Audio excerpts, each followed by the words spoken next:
Tales from the Tavern was recorded in front of a live Twitch audience. I'm Commander Shepard, and Tales from the Tavern is my favorite stream on Twitch.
Everybody's cheersing back here. We're back and we're all so excited. I took last week off because I was out of town, and so we're all very excited to be here. So we were all just showing off our various mugs and cups and everything. So welcome back to Tales from the Tavern, everyone. It's great to see you all here. We're so excited to have you join us. And we're going to start right off. We're going to have everybody introduce themselves and tell us a little about who they are and where they're from. And then we will, hi, Shan. And then I will explain a little about how the stream works if you've never been here before. So, we're gonna start right off with one of the people who's never been here before. Glyza, tell us a little about who you are and what you do.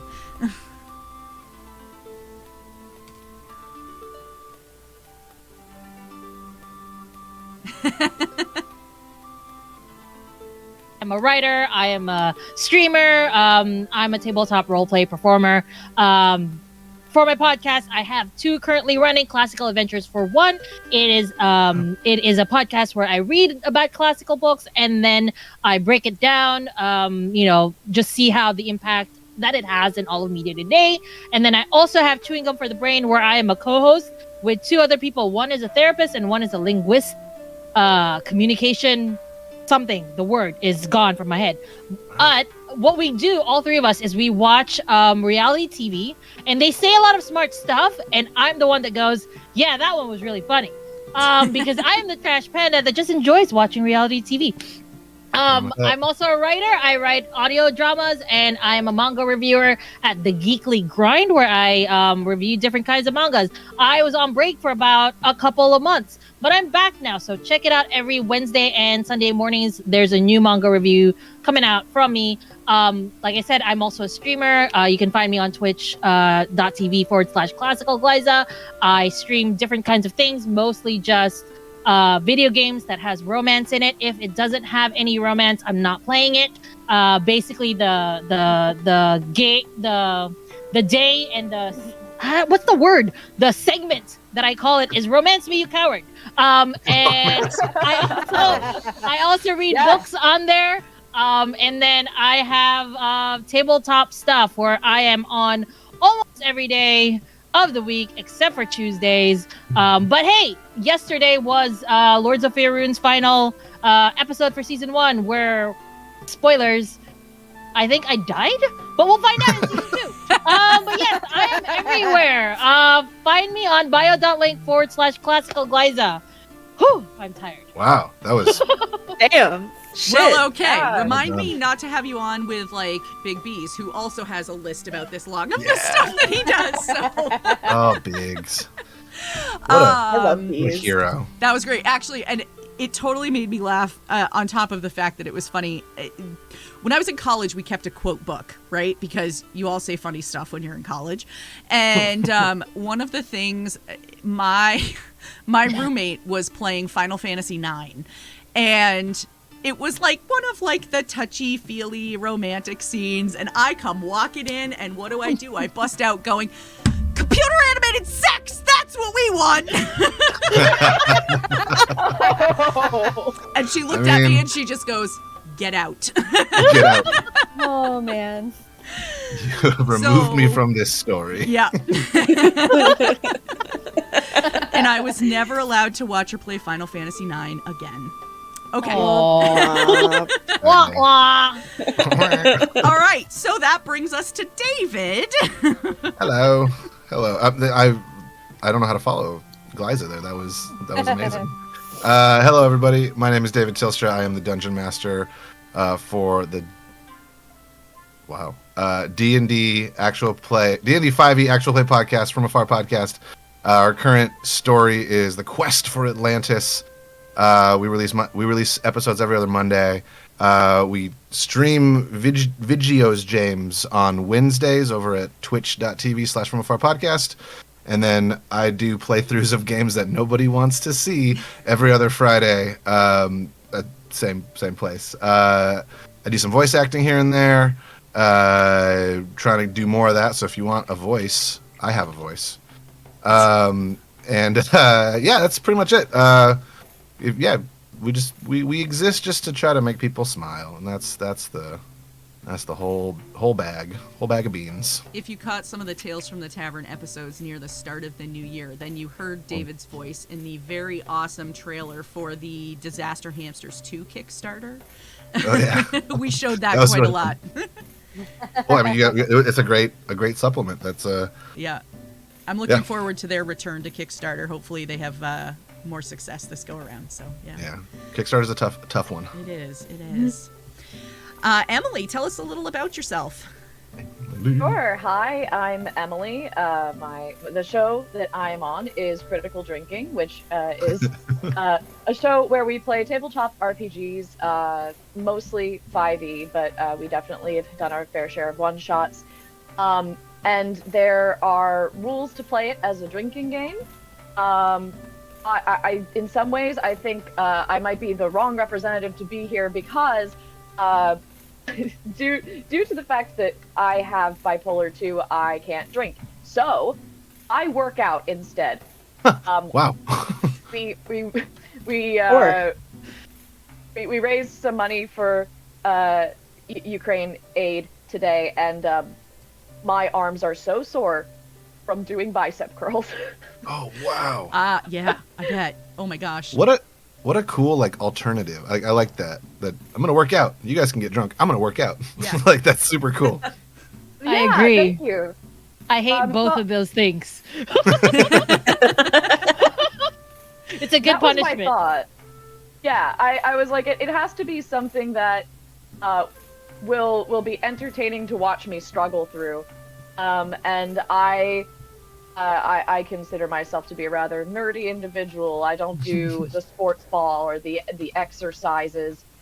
So definitely, I'm on the struggle bus, but it's always like a pleasure, especially because certainly I'm sure there are plenty of people in the audience who, don't drink or don't want to play a drinking game. And if they do want to play along in some capacity, I am happy to be the designated driver who has another option. Outside of that, I am an actor. A lot of my earlier background was in performing Shakespeare. I got my master's degree in acting, and I really focused on improvised comedy, commedia dell'arte, which is improvised form of theater from the 1400s that still informs cartoons and sitcoms and everything else today. And those skills transfer exceedingly well to tabletop RPGs, as it turns out. And it's funny because I was trying to explain to someone, I was like, it's just really good shorthand. You're like, oh, this person needs to be sneaky. You're like, oh, Brugella. Okay, great. And you just have a couple of things. It's like, okay, well, be sneaky, be catty, and have one or two very specific fetishes. You're done. So that's the general gist for me. I did some voice acting in a podcast recently, I don't know. And I have an audition for Romeo and Juliet that I need to record tonight. So Oh my gosh, good luck. Thank Wait, you. at the American Shakespeare, at the Shakespeare Center downtown? Oh no, this one, the one that I'm auditioning for, it would be in New York. Oh shit! I mean, oh heck! Oh, Well, I mean, it would. I'm not being looked at for anybody who's too vocal in that play. I'd mostly be just like the character that I'm being looked at for. I'd mostly just be like, oh, that is bad. A pox upon thee. Oh no. I am saddest. Alas. Alas, the saddest no, overcometh y'all. me. Oh no, y'all. Oh no, y'all. Yeah, Y'all. so that's the general. Y'all. Y'all. Kind of a good name for a character, actually. Yalth. Y'all. Yeah. Y'all. Write it down. Right? Meow. Done. Southern Meow. meow. Southern Meowth. Southern meow. Oh man. Oh my god, no, Oh, they're no. twins. You have Meowth and Yalth. Y'all. Me and you. Team Spaceship's blasting off again. Awesome. Well, you'll have to keep us posted on how that audition goes so we can all come out and support you. Yay! Thank you so much. I will have to. Yes, please do. All right. Ella. All right, I am Ella Harper. I'm the Geeky Seamstress. You can find me on Twitter at Sewing Geekiness. I'm on Instagram at _geeky_seamstress. My company is Gear Gaming 365. We have our own campaign, that's the word, that we are playing. We've been going through Undermountain. And that is on YouTube at Gear Gaming 365. And then we do public play events, obviously not right now for obvious reasons, but we usually do that. I also make things, all kinds of things, dice bags, tote bags, cosplay, everything in between. So all of those creations are on our website at www.geargaming365.com. That gives you everything you need to know about us as a company, and our shop is there as well. Yay. Yeah. I am doing more collaborations. Actually, my redacted post that everybody saw is something that's coming up on Tuesday. Ooh, I'm going to say it. So look out for that this week. I can't say much else because it's not out there yet. But stay tuned for that. It's going to be really super, super, super, super awesome. So. Yay. I'm excited for you. I can't wait. And there's a chance that Ella and I may have been talking about creating some Tales from the Tavern themed dice bags. So Yes. we're starting to talk about that. So yeah, there may be dice bags in our future with either the logo or the little mug, that emote we have on it. So yeah. Or both. Who knows? We can go crazy. Who knows? Volcano Los Dos. It's a thing I can do. It's a thing I can collaborate on. So if anybody wants their logo on a dice bag, let me know. That's awesome. I'm excited. Or yeah, chat just said, or one with Steve. Steve is my red dragon. If you haven't met him yet, he's my channel Yeah. icon. Yeah. All right. And Amber. Hello, everyone. Hi, I'm Amber, also known as the Space Jamber on Twitter. Oh my god, Zeal, you're so sweet. You might also know me as the TTRPG Swiss Army Knife because, like Glyza, I do pretty much everything. I stream, I podcast, I edit. I actually edit indie TTRPGs. That's kind of like my main gig. I obviously play games. If it's related to TTRPGs, I probably do it in some kind.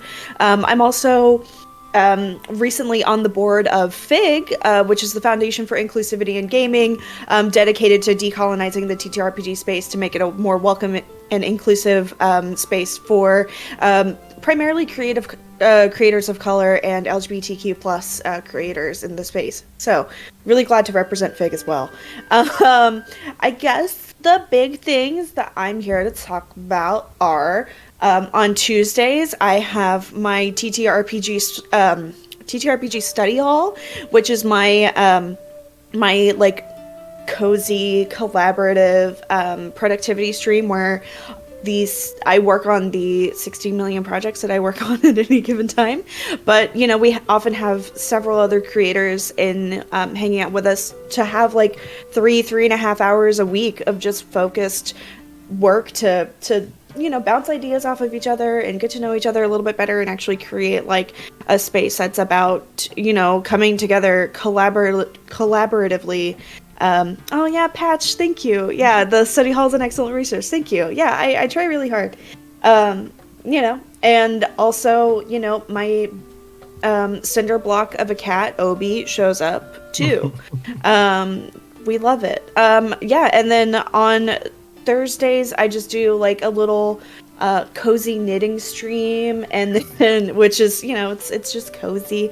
And then on Saturdays generally I stream The Sims 4. I'm doing the Parks and Recreation Legacy Challenge where I'm playing through with Ron Swanson right now. But I also host one-shot TTRPGs as well, or like small-shot campaigns. So we've done Visigoths versus Morgoths, Alice is Missing. I'm planning Monster of the Week and Monster Hearts, and we're probably gonna do Necrobiotic too in the coming weeks as well. And Coven by Ethan Reynolds. So we're just up to a lot of fun stuff.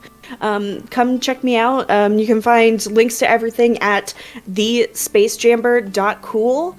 That's kind of like my hub for everything. So thanks for having me for my third time, Luna. I'm so excited. I know you're gonna be caught up with to all these pretty soon. I know. I'm just I'm just so excited to be with all these people. Like I've been like several folks have just been like hello for a while, and I'm just hello. It's like call back to the 90s. It's like that show Home Improvement, Nelson over the wall. Yes. That was the exact reference I was going for. Nice. I got you. All right, so if you are new to the stream and have not been here before, let me tell you a little about how this works. So basically, everything that we talk about tonight comes from questions from chat. So if you have a question for anybody here, it can be any TTRPG related question, systems we've played, characters, what do we think about this issue when DMing, if we have trouble at the table, anything like that. Feel free to drop that in chat. Moderators are standing by, and we'll make sure that we see that, and so we can have a little discussion about it. If you've been around for a little while and you've got some channel points racked up, we have the Ask My Question Next feature. Using 1,000 channel points, we can have your question bumped up to the top one in the queue, so that's available for you as well. It's available 3 times every night, so if you see that a bunch of questions get put in and you want to make sure that yours gets answered, feel free to use that. Okay. So we have already gotten in a question from chat, so we'll start right in with that one. And this question comes in from the Ink Den, and the question is, do you have a story where a player wants or needs to leave a game or campaign? What is the best way to have their character leave? Whoa. So we're going to dive right in with the big stuff. Let me just take these gloves off real quick. Right? Well. Wow, that's a big one. I mean... Yeah. Thank you for the follow. If I could answer what had happened to my in my campaign, I don't DM. I mostly just play a lot. But one of the things that had happened in one of our campaigns, there was one of our players that needed to leave. And what I did was, well, I didn't do it, but one of my dragons, because in this campaign we have a lot of dragons. It's called Lords of Faerun, and on Lords of Faerun there's like dragons everywhere. And we have our own dragon mounts. But there's like extra dragons hanging around. So what we did was these dragons, we told them that, hey, they want to find their own space, and that character went with them. And we just wrote that, they went that way. So that's what I did that's what we did on our campaign when the player had to leave. So it's not as interesting as I thought it would be. But yeah, there's that. Honestly, that makes sense though, because it's like I feel like having like an elegant story reason to like who knows what real world situations are coming up for players. I mean, it's hard enough to schedule D&D games or TTRPG games and at the best of times. So like throw in life complications and then like you've already committed to something and you need to find a way to get out of it instead of like shaming the player, like, oh, I'm gonna kill you, and it's like, no, like just gracefully. The story is called for it. You still have an opportunity to come back if you need to or whatever. Yeah, that's never happened to me. That's never happened to me. I haven't had to lose any players yet. But I think kind of like what Glyza was saying, I would just try to find a story way to just honor that character still. Yeah. Yeah, make it cool still. Yeah, exactly. We actually had something in like the first home game that I kept going for like over a year, where a player really did something to cause a major falling out with the rest of the party. I mean, it was egregious, and it was bad. And we could have had plenty of opportunities to say, oh, well, heck this dude, he did this to, I mean, he really showed his ass, like, we could have done that and just killed his character off screen and not, like, resolved his character. But, like, we knew he was really proud of his character and what his character was doing. He was like a fighter who was like an undead skeleton and trying to do his best to like help other like undead folks actually like kind of receive self-actualization after like dying, which, it's actually kind of wholesome. It was like, it was Acquisitions Incorporated, so it was going to be like a little bit more of like a little lighthearted kind of thing. So, we were able to like give his character like a really like nice send off. Like, oh yeah, he was able to start like an actual support group within like AC Inc. for like other, undead folks to find comfort. He finally retired from like. Field work and just found comfort, staying in. So, yeah, we could have been real dick butts about it, but we, listen, it was bad, but I think handling it with grace actually, like, and going back to tell him, like, hey, this is how we kind of tied things up with Brahm, it did open up, like, give him that door of saying, hey, if you do apologize for what you did, like, you can always come back. So I think that's kind of, like, the best way we could have resolved that. It's tough. I think it really just comes down to the party and the DM and how. And I have only encountered it, I guess, one time that I can think of offhand, but it thankfully it wasn't for a reason of someone doing something egregious so much as other life commitments got in the way.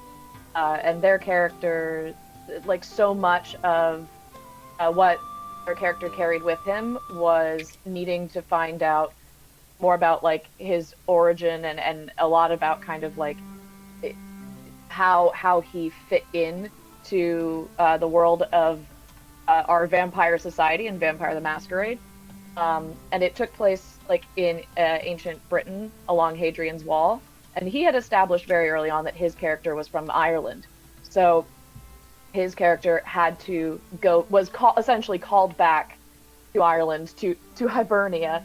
And but it was really cool to see how that core motivation that brought the character there, that explained a lot of that character's actions, was the same core motivation that made it make sense that it was his time to depart. So that was, I don't know, it's challenging, but definitely a really cool feeling sometimes when you get that a satisfying feeling of like it's wrapped up. I've actually been the person that had to leave a party for various life reasons, and people who have seen this stream a few times probably know the story that I'm going to tell, but for people who haven't, so the story basically was I was playing, it was a Savage Worlds of Darkness, it was Savage Worlds and World of Darkness crossover, and so I was playing, my character was a werewolf in a party of two vampires, a Dampier, and a Fae. I think that was it. and then a werewolf. And it basically, my character the whole time that she was playing was just like this wicked mega bitch, you know, like, why am I here? I don't want to be here. This doesn't make any sense for me to be here. Why should I be helping you? All of that stuff. And so ultimately, when real life sort of got in the way and I had to take a step back from the game, we had a private RP room for the group in the Discord server. And so that allowed us, because of what we were doing in the game, it allowed us a place to sort of process some of that stuff in character and be able to make it a little bit cleaner for the next episode. And so we used that as my character's exit. And basically what she did is I RP'd the leaving of the character, but it happened during a time that the rest of them were all otherwise occupied and didn't realize that she had left. And so when the stream came back the following week, they were all like, holy shit, where is she? So it made for kind of a clean break in that regard, because it made sense with the story. And basically, like, she left her gun and a note, and that was it. And that was all they had to go on. And so it was tough. It was tough to leave the game, but it was probably one of the cleanest ways that it could have happened, because it just fit with everything that had happened up to that point. So yeah, I think kind of what everybody else was saying is, if you can make it a clean break and not make anybody feel like guilty or bad for having real life commitments, then that's the way to do it.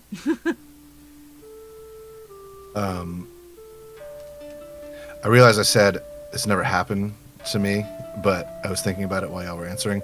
This literally just happened on my show. We had to remove one of our like long-term cast members for some pretty serious life stuff. There was some major lines crossed, and it's interesting that I wish. I'm glad hearing your story, Luna, because I wish we could have had. I wish the players could have had. I guess I wish the characters could have had that sort of closure moment, because the way the stuff happened, like we were on a break and then some stuff happened, then we went on another break because we're like, we just can't really focus on this right now. So like, basically we there was a huge cliffhanger in the story. The sugar honey iced tea went down. Yeah. And then we came back and just one of our characters was gone, and it just, I feel like we did the best we could in the story, but I'm a little worried that the humans who play the characters and the characters never really got that like kind of closure moment, like it sounds like you guys did, which is really awesome you're able to do that.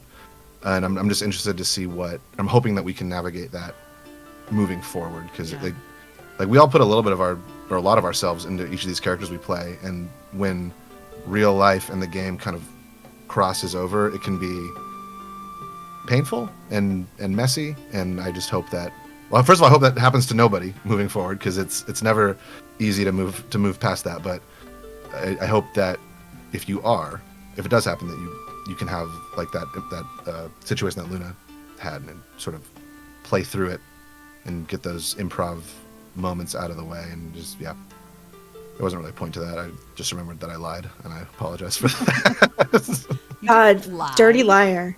I mean, the worst. I guess.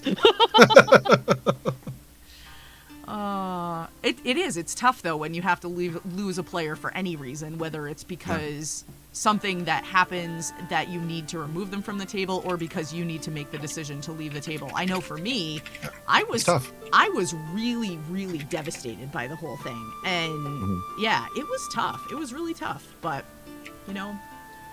what can you do? What can you do? Sometimes We had to do that. Sorry. Go ahead. I was just going to say, sometimes you just have to pick up and move on, so. Yeah, I totally go along with that. Anybody that knows what happened last year, we lost a player because of that, and just killed him, wrote it off, and kept going, because we wanted to just clean break, leave it like that. But the circumstances behind it were a whole other story. I mean, sometimes that's the best way to do it too. It's like you just need a quick, like, it's gonna be kind of messy, but like just a quick break and moving on. Like, you could also just One of the things that was done in another campaign that I was a part of, we just basically pretended they never existed, like it was an alternate universe. And in one way, that's great because then you create a different world where, like, you know, like multiverses were a thing even before the MCU started using it. I'm just saying, we had our own multiverses, so that's what we did in that campaign. So, I mean, I guess it just depends on the players and on the people there. Sometimes you want to have a cool ending. Sometimes you want to just pretend that they were never there. So yeah.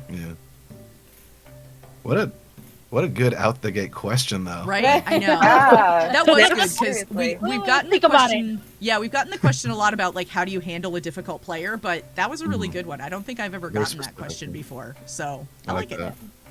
Good. Well done. Good question. Okay, so let's see. Wolf's Blood had a question for everyone. What is the oddest item added to any of your campaigns? For example, have you ever had a player spontaneous produce arm-length rubber gloves? God damn it, Wolf's Blood. Oh, Wolf's Blood. What a hero. Julian, I know, is in chat, and I'm pretty sure he knows what's happening right now. That was a callback to a Tales from a few weeks ago. If you missed the clip, you need to find it after this. So, yeah. I'm currently... Oh, go ahead. Sorry. We realized one of the characters in our just home game that we play found an axe, and it was given to him. He determined it was +1. And then after a battle one time, it took itself over to the creature we had just killed, ate it whole, and then climbed back up onto its back. And we're all just going, wait, what? So it turns out his axe is a mimic. And as long as we keep him... it can take the form of any weapon he asks it to.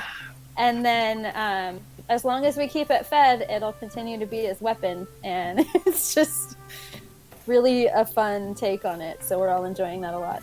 Notes taken. It's pretty fun, I'm not going to lie. Especially if you just killed somebody you weren't supposed to. Quick, get your axe! It's a quick getaway. Yeah, hide the evidence.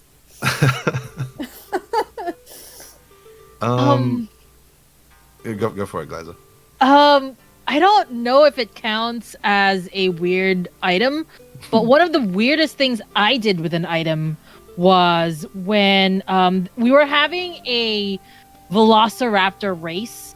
Nice. That's not even the weird part yet. We're having a Velociraptor race, and the race was basically the rules of the game was you can do whatever you want as long as you don't harm the Velociraptors. So you could like slow people down, feed them, whatever.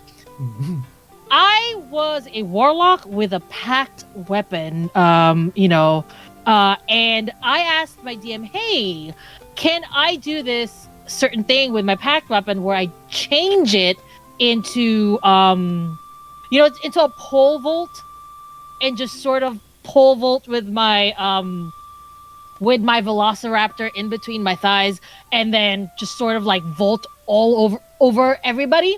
And I rolled really well, and he allowed it to happen. So in that world, my character is known as Thunder Thighs because I was able to squeeze this, without killing it, this Velociraptor and just vault. I didn't win though because I was playing. I should have won, but they had other powerful stuff. But I think personally I should have won just because of that whole thing. That's the weirdest thing I did with a weapon. Do you still know the Velociraptor? Yes. You're all friends. Good. The Velociraptor and I are friends, but it is at the home base, so I don't really bring him out. Her name is Bloom. Oh. Bloom. Yes. Yes. I'm in the test campaign that Shane is doing for Fat Magic. If you are aware of Fat Magic and how amazing it is. So, so if you're not aware, Fat Magic was a Kickstarter that my buddy Shane ran last year.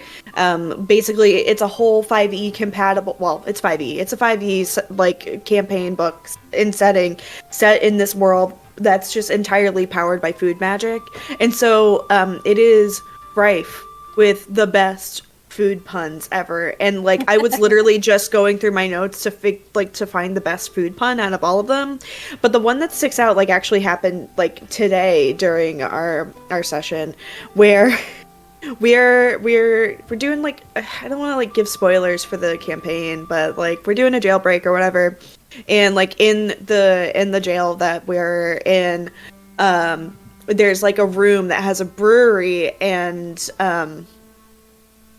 we have, so Matt from Abyssal Brews plays our Toastmaster bard, cheersing everybody to give everyone like, anyway.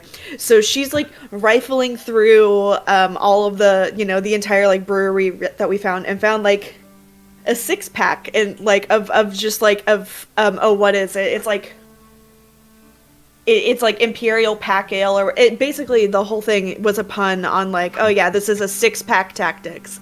So so if anybody drinks one of the 6 beers in the 6-pack, they get pack tactics for like 6 hours or something like that. That's so good. Nice. Yeah, it's the whole campaign setting's right with that. It's so good. There's like a 7-Eleven like Slurpee that like gives you like 20 wisdom for like 8 hours if you like fail a con save because you have a brain freeze, and so it freezes your brain to make you like more it's next level genius. So That's awesome. if you didn't back Fat Magic, when you can pre-order it now. Really noted. Awesome. Okay, jot that one onto my list. Yeah. Oh, it's so good. I It's always so leave good. with a list of like 8 games that I need to go buy after every one of these episodes. It's awful.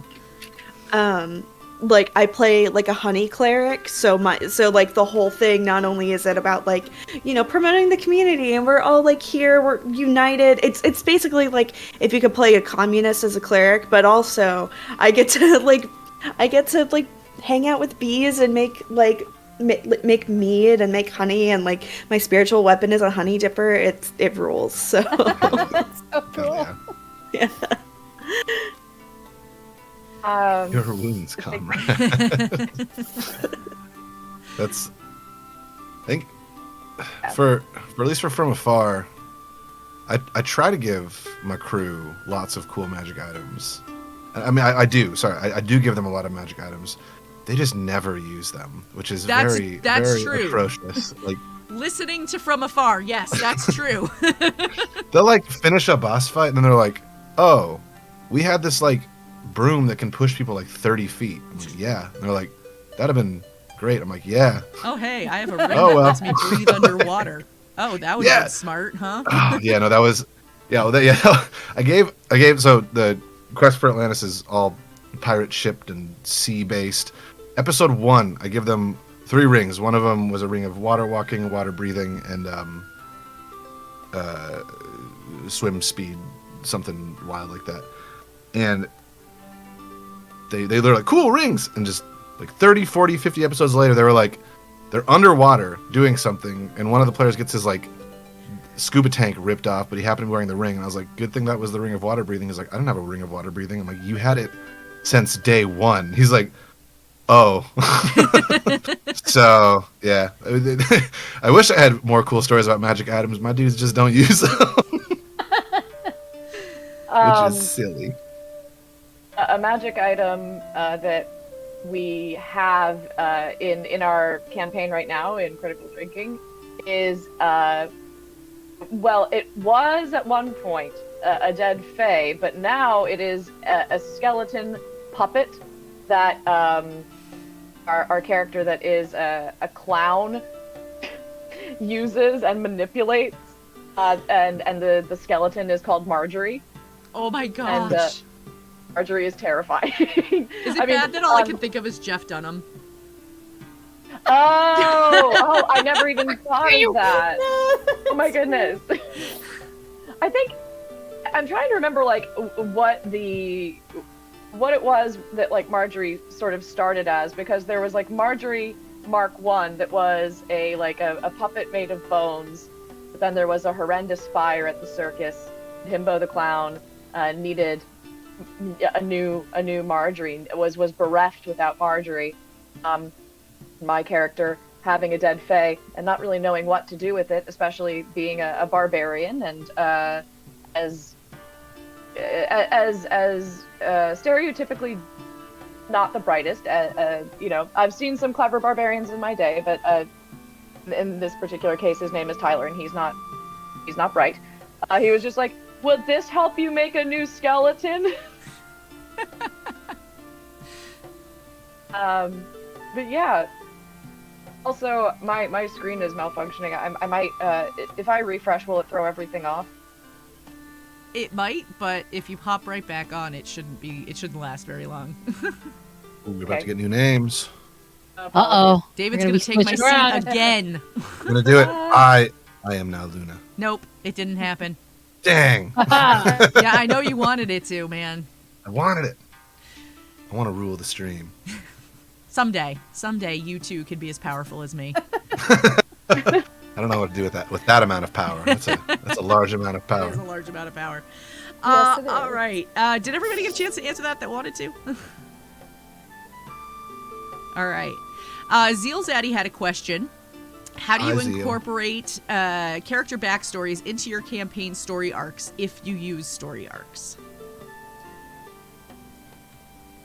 Coming out with all the big questions tonight, Yeah, guys. Jeez, Yeah. man. These are great. Right. Man, that is a. I feel like oh, sorry, go for it. No, you go for it. I'm gonna tell you a secret. I did not know where my sentence was going until. Okay then. So like I said, I'm mostly a player. I don't really DM as much, but one of the things that my background was used by my DM was on 2 campaigns actually. They made my nemesis the main bad guy of the story, and it's Aliza Pearl from Lords of Faerun. Well, she's done a lot of other things, but she was our DM for Lords of Faerun, and from the beginning of the episode, she started planting this story that she had gotten from my character sheet, and the way she built it up, she was still able to tell the story with the other characters' backstories, where we explored different places, but the way she maneuvered my throwaway wizard that was just chasing me for whatever reason, she made that wizard just an overarching enemy that would just pop in and out, little hints that you would get that there's somebody after my character and that it would put everybody else in danger. She turned that into the story's big bad, and it was so satisfying. It felt so good to have that happen. And then in another game that I also played in, I was only a guest, but the way the storyteller used my character and my character's parents, it was really nice because they turned it into the main bad guy as well. I feel like a lot of my characters' connection somehow turns out into a big bad. I don't know what that says about me as a player and as a character and as a writer, but I feel like something is telling me that I should write big bads for somehow because it gives people inspiration. But I think that's a really cool way to make the world, exciting for your characters, for your players, if you take a little bit of, the little throwaway things that I didn't even realize that she was going to do that until she did it in the first thing. So it was really cool. So if you're a DM, just, take little tidbits of the backstories and make it into a big thing. There's literally nothing I've found that's more satisfying as a player and as a DM. As from a DM to player perspective, it's knowing your players' backstories or your characters' backstories, and then being able to sprinkle something in just so that one character knows, or wait, what was that symbol? Wait, what was that person's name? Just having them pick up on the little breadcrumbs, just to having that emotional connection, emotional reaction is like there's a quote that I've heard from someone, I forget who it was, but it's what is it? People care about what they help create, and people are responsible when they care.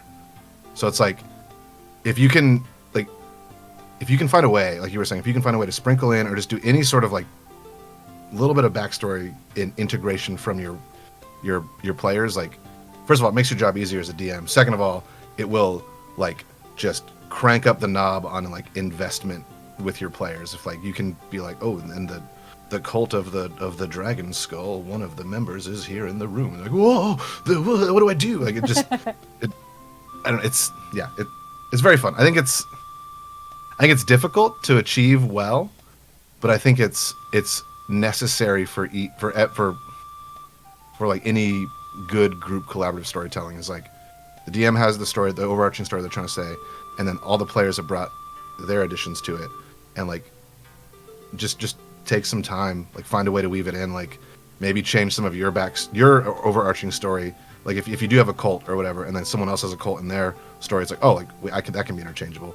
Or like you were saying, like if the big bad, if you don't really have like a full idea for a big bad, or if someone in their backstory has like someone really similar to your big bad, or like just someone cooler than your big bad, be like, yeah, this is it now.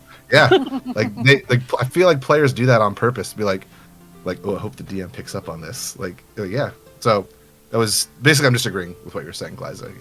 There was this meme where it was a bunch of like players.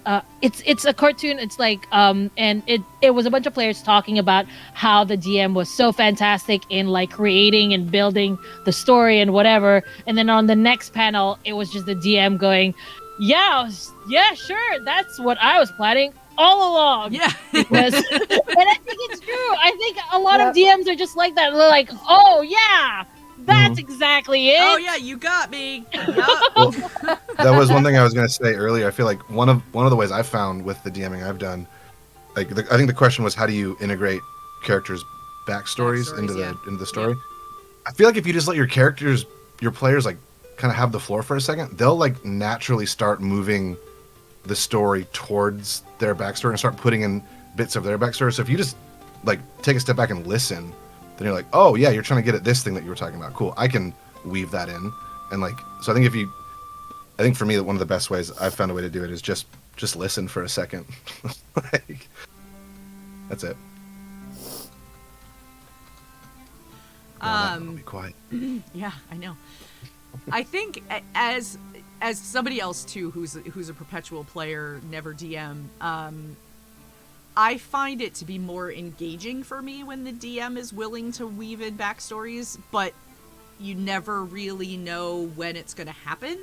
I find that it makes it much more, like, I am much more engaged in the story that's going on, because I'm like, this sounds vaguely like something that could have happened in my character's backstory. Maybe this is gonna lead to something related.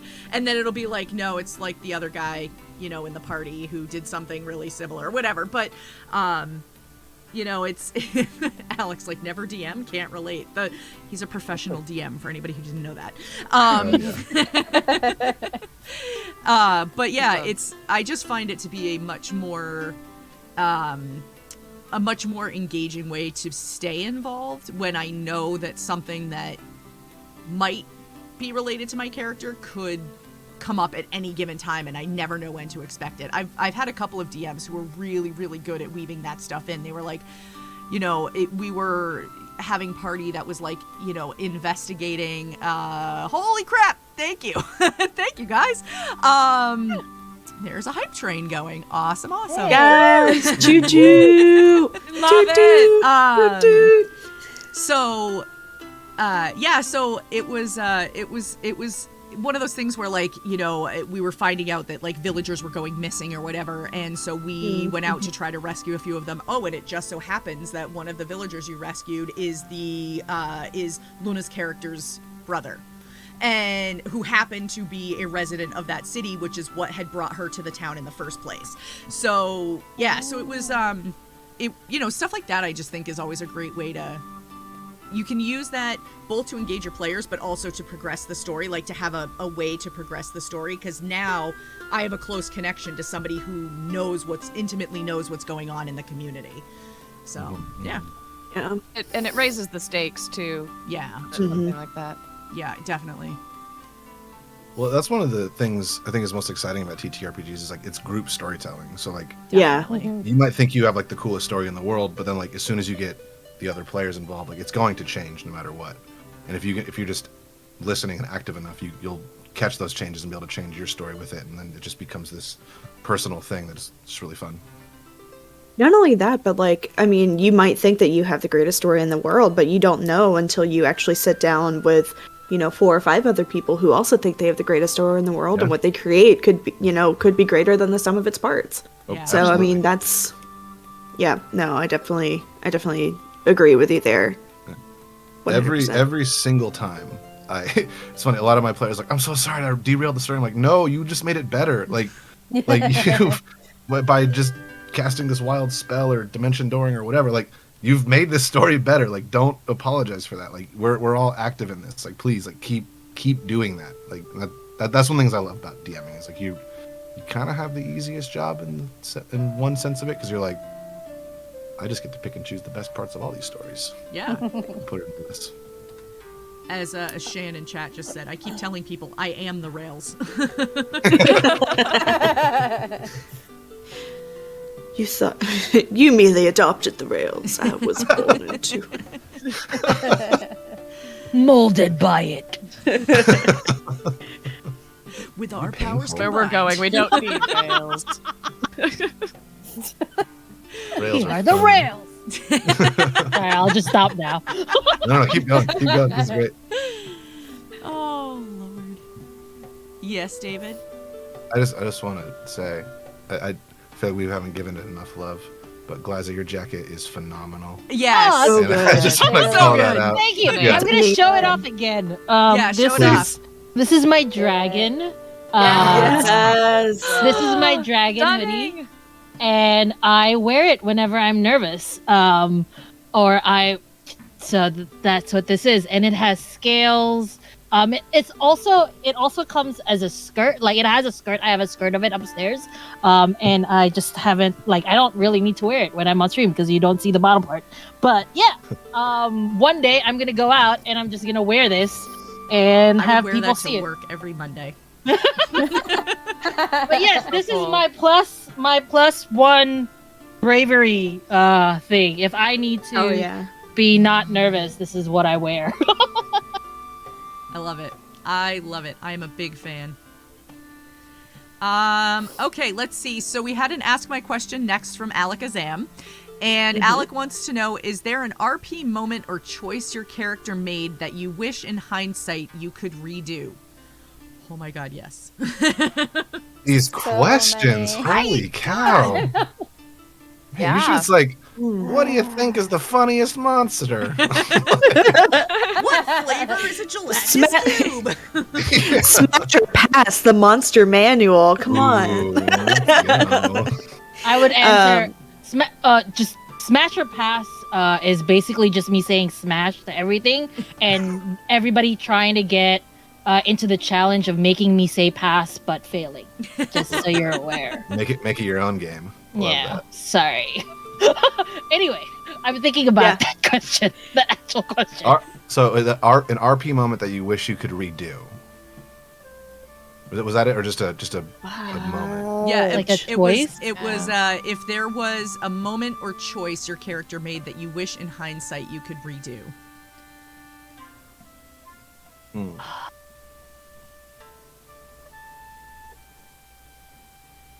I don't know. Yeah, that's a tough one. That's a really I'm tough giving one. away too much in our campaign. We're kind of going on a story arc for my bard. She's going to be leaving the campaign. It's just time to kind of move on to a new character that's more fun. But polymorphing into a T-Rex and taking on a small army of drow was probably not the best idea. And then we split the party. So So what started out as like something my halfling bard could totally handle, being a T-Rex, who then lost concentration and became surrounded by drow at 3 foot 2 inches tall. It ended very quickly and very badly. So we had to take a side mission to town to bring her back from the dead. And so it's a separate story arc to kind of wrap up her story. But yeah, casting polymorph on someone else probably would have been better. Hindsight is always 20/20. So That's what they say. I think the only, for me personally, there was a big collaboration we did with a couple other podcasts that I was helping the DMs run, and then I got to be somebody's sentient weapon, just sort of like at the last minute, which was really fun. And there was like a moment where like it was a weird position to be in, because I was like co-DMing, co-playing, like just this sort of weird giant level 17 crossover with like just some really, really amazing people. And like I wasn't super like paying attention to the story at that moment, because I was like getting ready for like this fight, and then like my wielder like asked me a very personal question in character, and I like just sort of was like, oh, like I just sort of like moved on past it. And it could have been a really cool moment, but just because there was other stuff going on, I like missed that opportunity, and I have regretted that in the past. And I'm just trying to think. I think, yeah. Other than that, it's all improv, baby. Like, yeah. I think that's it for me. That's a really tough question. I know it It is. is. I learned funny to because, hold like- my I learned to hold No, no. my character loosely because I like to have my characters grow with me, and the characters that I plan usually in the beginning never turn out the way I usually want them to until like the end. And honestly, I don't think I regret. I mean, probably should. There's a lot of stuff that I've done that had caused chaos in the campaign, but Yeah. everybody just knows me as the chaos gremlin now, and I think that's fine. I think that's fun. Good I'm mantle to predictable in that way, I guess. hold. Predictably unpredictable. Yeah. You know, Oh, along go the ahead. lines of like, I'm sorry. I was just gonna say with improv, right? Like, sometimes things that you initially think like, ooh, maybe that was a mistake, can end up being extremely fruitful. You know, it's kind of a matter of what everyone does, how everyone collaborates. I kind of, in my brain, all I could think of was like when Bob Ross is like, you know, no mistakes, you know, or if something doesn't turn out Happy the way you little want, you just accidents. keep Happy little going. accidents. Yeah. Yeah. So happy little accidents, happy little trees is just, I think, where I'm coming from on that. But I am just like, oh no, that happened. That's a great point though, because like Yeah. whether you realize it or not, like TTRPGs are so based in improv, and like if you Yeah. can just approach it with the attitude of like a yes and mindset, and like my scene partners are going to do their best to make me look good, and like we all have each other's backs, like there really aren't going to be many mistakes. It's just like this didn't happen the way we thought it was going to, but it opened the door for like this whole other thing. Like, yeah. Yeah, I mean, like in just reflecting over the past couple of minutes, just to see, like trying to figure out like if there's like a moment that I regret. I don't think there's a moment, but of like a choice that I actively made in character, but more so like I regret not pushing more or like not making decisions more. You know, like I'm just sitting here like I think there's like the very first streamed game I was a part of, I was just nervous and just too scared to like take the spotlight away from other people and be like that player that like, you know, pushed too much. And so I just didn't make decisions. And I think that was maybe to the detriment of the party a little bit, because like your ranger kind of needs to make decisions and do all of that. So, yeah, I think that's really more so what my regret is like not certain actions, but certain inactions. Because that takes away from the collaborative aspect, as we're saying. Like, we're all building this together, and if somebody's not participating as much as they should, then that takes away from the fun. So, Matt's here. Totally Hello. Oh, dungeon glitch. Hello. Hey. Matthew. That's such a hard line to Speaking of walk. Dungeon Glitch, I'm sorry. let me show off my mug again. Hello. Yes. Oh. Mug of charisma. My mug got of it. charisma plus 1. Oh, look I've at got that! it Look at too. I've got the shirt. hell yeah! Hey, I have that shirt too. I have love this this too. shirt. Amazing. Amber, I feel like that's such an interesting line to walk, though, especially in like live, like performed games of like just the balance of like the whole thing. It's like 'cause I know I've been in that situation too. I'm sure everyone else has been too. Where it's like, oh, I want to be quiet because this is someone else's moment, and like it's always good to be conscious of your other players. But yeah, I think I empathize with what you were saying basically because it's a tough line to walk. Definitely can be. And another unnecessarily elaborate metaphor that I think of all the time is volleyball, right? In terms of like you're setting people up, bumps set for someone else to spike. Or similarly, you're all on the volleyball team and maybe someone is sick that day. They aren't as agile. You know, something's going on where maybe they are a little more reluctant. Okay, help them out where you can, you know, and another day, maybe it's going to be you that has a twisted ankle or whatever it is. So that's my over elaborate metaphor for it where, yeah, I think, just that teamwork and trying to give as much as possible. Yeah, it's teamwork making the dream work.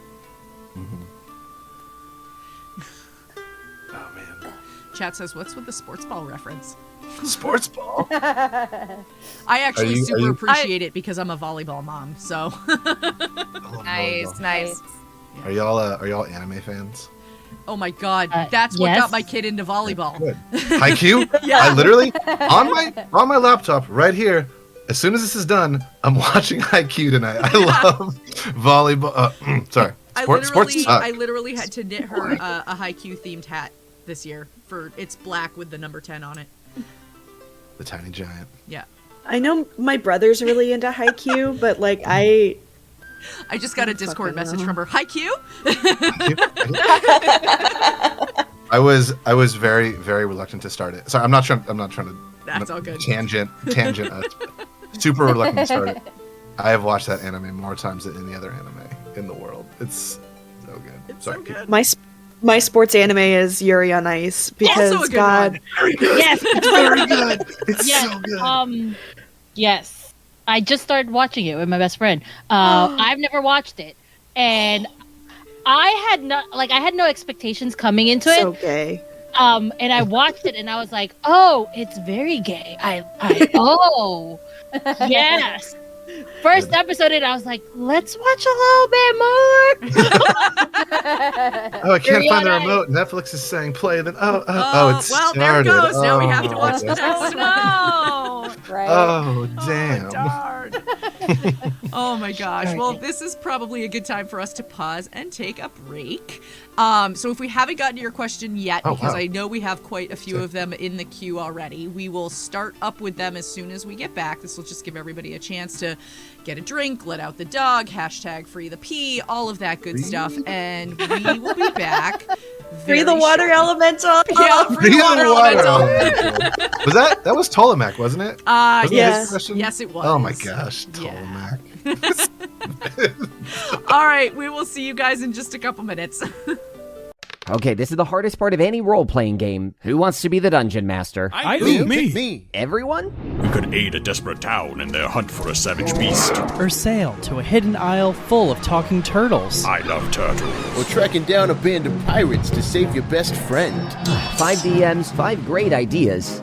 I guess we'll have to play them all. Yeah. Set sail with us for a podcast adventure full of music, laughter, and friendship on Dice Populi. Listen to these stories and more at dicepopuli.com. And we are back. I hope you all had a good break. And we were just discussing a one shot that I am playing in next week called the game is called iToaster, and we all play sentient kitchen appliances. So that should be interesting. The brave little toaster. Yeah, I can't that's believe totally you the made it. vibes that it gives off. Is the brave little toaster. So yeah, that'll be next Friday over on Todd Mood Bounce's channel. I'm super excited about that. That's amazing. So, yeah, I'm excited. It'll be That fun. box. Oh, dang it! It's done. We've used it. We've used it. That's it. Oh no! What a throwaway use of it too. I'm sorry. It's just reflex at this point. Oh man. It's Like, all what a good way to come back I did from. say Like- we're an over 18 channel, so it's okay. Ew, ew. All right, so Mark, let's see. We had crap, another Ask My Question again. next that came up, so we're gonna dive right in with that one. And the question is from Vertrox Nightblood, and Vertrox would like to know, who is the favorite DM that you have played with and why? Oh wow. Right? I know. Y'all are Chat is brutal tonight. Like asking y'all all on the a hard different questions. level. Favorite DM? Wow. I will gladly answer that. Who's my favorite DM? My favorite DM is Elisa Pearl. And I will always say that she's my favorite DM because she was the one that really got me into playing TTRPG after so long. I love all of my other DMs, and you know how much I care about you all, but Elisa Pearl is my DM, and that's even over my own husband, who is a DM. So I don't feel guilty for saying that she's my favorite DM. So if you ever have a chance to get her on, join her table, Elisa Pearl, better than my husband. That is the tagline now for Elisa Pearl. I'm gonna send her a message. Just make sure she says, when she puts out like promos and stuff, I am better than your husband. Sounds like a That's a great t-shirt. Right? I know it does. Like her on the front and then on the back. Right. Better than yours. Matt, are you still in chat? Get on Matt, that. where's Dungeon Glitch? Let's go. Let's I've go. not had Matt as a DM, and I think we should fix that. Matthew. Matthew, My you're being current- paged. Right. Our current DM, Grace, she's the one who's taking us through Undermountain. I can't tell you how many times she's like, okay, I'm totally prepped for the way we were going. And then a goblin runs down a hallway and we're like, squirrel! And totally off in a different direction. And she just rolls with it so well. We put her through some crazy stuff. So yeah, she's incredible. And if you're watching, Grace, you're awesome and we love you. I'm in a similar boat where the first person I thought of was our current DM, Sarah Mann. Sarah Mann Comedy on Twitter. She adapts so well to, like you said, when the squirrel situation happens. But has created. We're playing a campaign that takes place like in and around a circus, but it's not Witchlight. This is her own invention. And it really shows, like, there is so much work put into the detail, the relationships, and she takes meticulous notes to bring things back several episodes later, which has occasionally bitten me because I think I've probably been leaning in to my character not being the brightest as like a reason to not take the best notes, and I should have taken better notes. So. I'm going back and forth on like being like, I'm gonna cheat and say 3 DMs, but I don't want to do that. If y'all, oh, you have 4. I have 3. But Okay. Keep going. Yeah. Okay, but I think I'm gonna pare my list down to 2. So hey, it's better than 3, David. So I'm gonna have to say Shane from Fat Magic. Like, not only has he created such a beautiful... Yes, call me weak. Are you not entertained? Are you not entertained? If everybody gets another one, I'm giving one more. So when this is all done, I'm jumping back in. No, this is the last question. We're just giving DM love for the rest of the night. Yeah, exactly. but I'm gonna have to say Shane from Fat Magic. Like, Shane, not only has he created this really beautiful, evocative world that, like, you know, it's kind of like every stone you have to unturn because there's something hidden there that could potentially alter the course of the game, and it's so lovely. I mean, like, again, finding a hidden 7-Eleven is just like, huh?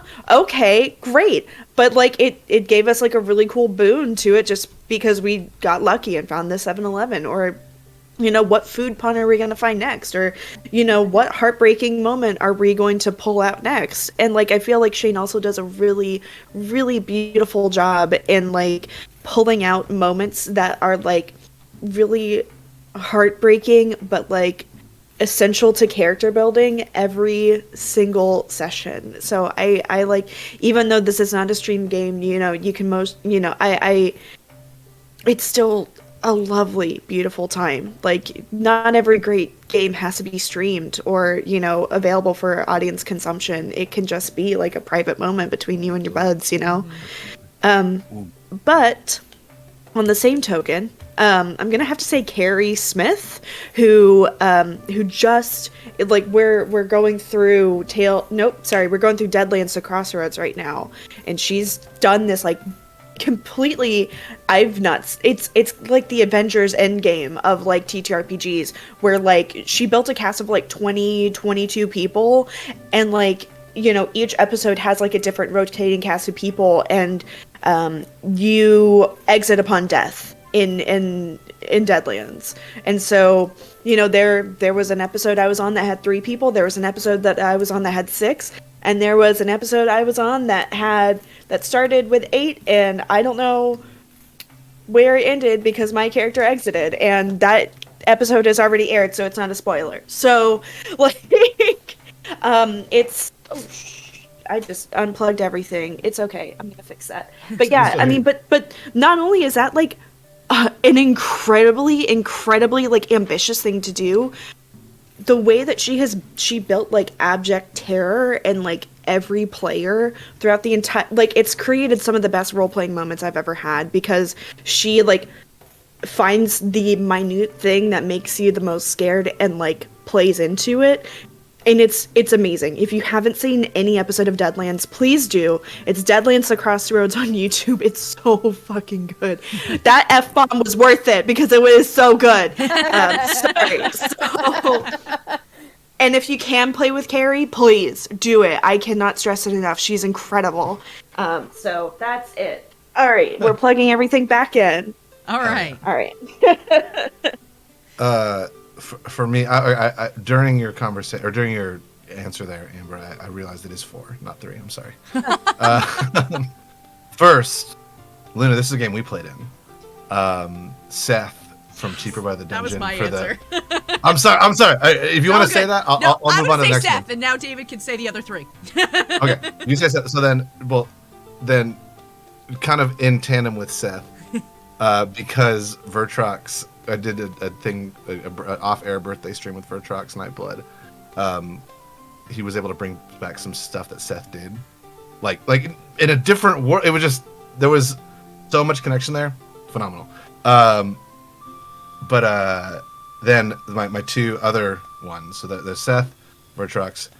I've had the joy to play with Nick from Scry Society a few times now. Nick is like, I have found it very... I'm just trying to find a way to phrase this. Nick can keep up with improv, like, not just like, oh, jokes and stuff, like story beats. Like, he can, like, take someone's, like, weird-ass joke and weird-ass throwaway comment and, like, turn it into, like, some, like, excellent story stuff, like, better than almost anyone I've seen. And that I think Nick does a phenomenal job. And then, finally, Waffles from Waffles Maple Syrup. I played with Waffles on air on their channel for a Pathfinder game that we did. But then we played a 10 Candles game at PAX Unplugged with Waffles was DMing. And, like, it was like, I was there, people from Paradise were there, people from Patch was there, Waffles Maple Syrup was there. It was like this, like, weird, like, very spooky, super epic night where, like the moment that stands out to me, I can see Patch in chat. the moment where Patch's character died in that game, like all of us were just like, I have never been more afraid in my life. Like that was the most epic, and like Waffles was just like spinning this story, and like it wasn't even that scary. It was like just like all that Patch did was like get into a car, but like the way that it like happened was like Waffles just like took this completely improvised moment that none of us had any attachment to, that like still resonates with me to this day. And it was just like, wow, that is a masterful storyteller right there. And that's my 4. I cheated. I'm sorry. It's okay. We'll let it slide. Yeah, I was gonna say Seth was a blast to play with. David and I got to play in a game together for Penguins. Penguins. Oh, that was the best. That was a fantastic. If it comes back and I'm not a part of it, I will be the saddest boy in the world. I am pretty sure I've already put dibs in to be in the next one. So yeah, that was so much fun. David and I were pizza people, like Pizza the Hut people. Yeah. It was amazing. It was so much fun. We're from the Pizza Hut Mafia. Yes, we were from the Pizza Hut Mafia. Incredible. And yeah, my character's name was Charity. She wore marinara lipstick. It was a fantastic game. I haven't laughed that hard, and I don't even know how long. We were facing off against Prue, and oh my gosh, it was Oh, so good. And then the other person actually that I would say too is Benjamin. TT Benjamin is a really fantastic storyteller, and I've gotten to do a one shot with him before, and he was really, really just so good. Like you just never feel you feel like he's always one step ahead of you regardless of what you do, and that's just such a cool feeling. Like, oh, he was ready for that. Okay, well. Well, since we're all listing multiples, the DM from our home game is awesome too. So Peyton, if you're listening, we really love you. My additional one is the Noir Enigma. I love playing with him. He was actually the first one to ever play. I actually played with him Avatar for the first time when it was just starting, and it was so much fun. But the one thing that I can remember was on Thanksgiving, we played Urban Shadows 2nd edition, and it was just supposed to be a short one-shot, and just because a lot of people that were like sad on Thanksgiving and we weren't really doing anything, but it became a 7-hour game because we just couldn't stop playing in that world, and it was so good. So if you ever have a chance to play with the Noir Enigma, that is another DM that I could totally 100% vouch for. And also Lisa Pearl, who is better than my husband. Duly noted. Yes. All right, let's see the next. Also, Sean from Paradise. I just wanted to throw that. Yes, chat was throwing that one out there too. So yeah, good call. All right, let's see. Next question we have is from. This one comes from Patch. Hi, Patch. We're jumping way back up because we had a couple come in as Ask My Question Next. Patch wants to know, if you could play a TTRPG game in any established IP, what would you pick? Assuming there are no legal issues, of course. Man, I just posed this question on Twitter the other day, or a similar question on Twitter the other day, and I literally had to mute the responses. I'm gonna have the same answer because I think I answered on Twitter, but I'm a very, very large Brandon Sanderson fan. If any of you haven't read Brandon Sanderson, and please do, just phenomenal writer. But his series, the Stormlight Archives, it's like this world where the best way to describe it is imagine the world was completely covered in water, and then the water receded. So it's everything's coral, kind of, but it's weird, really, really cool. But this is also kind of a cheat because for my little brother's bachelor party, I DM'd a game that took place in Brandon Sanderson's world, Avatar world, and Dota, the Defense of the Dota 2 world. And the moment we were able to get to Brandon Sanderson's world was the most epic, most fun. The magic system there is so much fun. And yeah, if y'all haven't read it, please do. But the being able to play in the World of Roshar from Stormlight Archives is choice. That's it.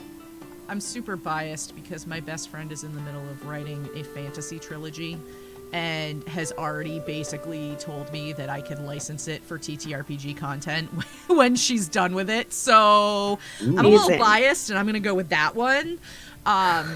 Yeah, once the book comes out, I'll probably be pushing it hard on her behalf. But yeah, drop her a follow on Twitter. I think she's Tavinter Soldier on Twitter. So What was that? Tavinter Soldier, as in like Tavinter as in Dragon Age, and Soldier like Winter Soldier.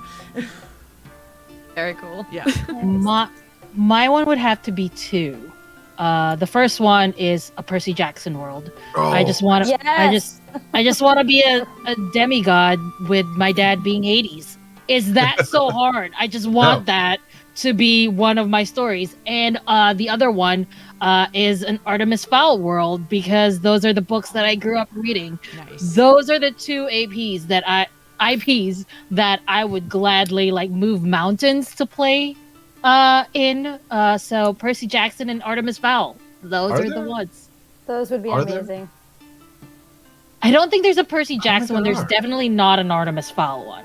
I've seen That it seems like floating Jim around Morrison. Twitter that a few people are throwing the idea around and kind of maybe starting to write something. But awesome. yeah, for Percy Jackson anyway, I've seen that one. Like, wouldn't that be awesome? So good. For me, it would be 2. Yeah, the Sword of Truth series. If anyone's familiar. Yep. To be a Mord Sith would be amazing. Good. Oh my god. Right. I know. Oh my I want to god. be that so bad. And then I can't even think of what it's called. It's like Harry Potter for vampires. Oh, But I can't. Vampire Academy? Harry Potter. Vampire Academy? I have that on my bookshelf. Is it an anime? Vampire Academy.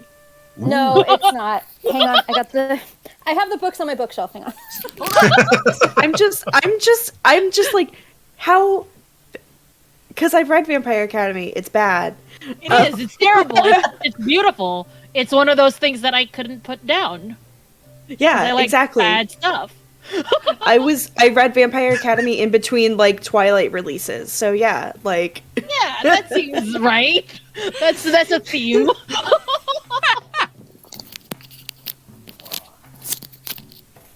The House of Night series.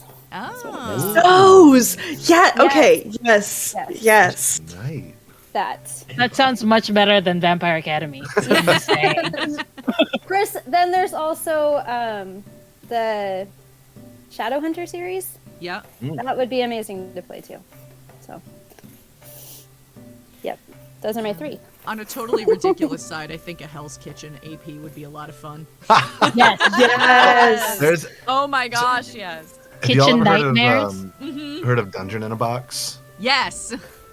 I've been subscribed to them for a long time, and they just released a one shot where it's a cooking show one shot, and you have to like go find all your ingredients and then cook it, and the judges are like very Gordon Ramsay-esque. It's like, this sucks. So basically, it's Food Wars.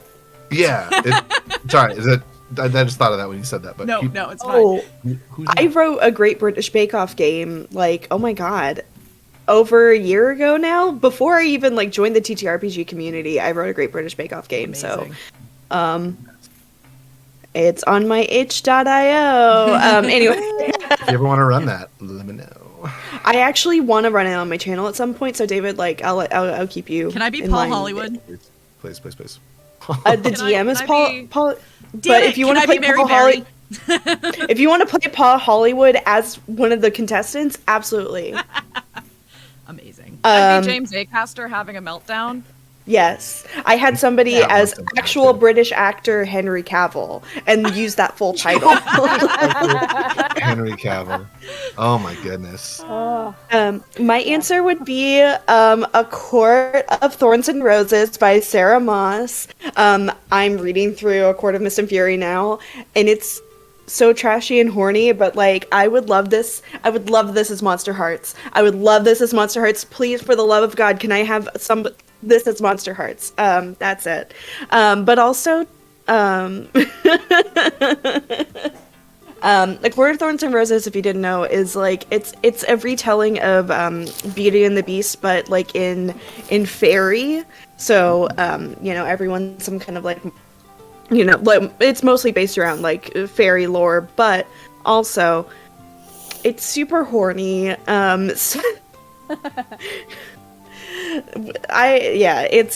It's goofy. It's not like super well written, but God, it gets the job done.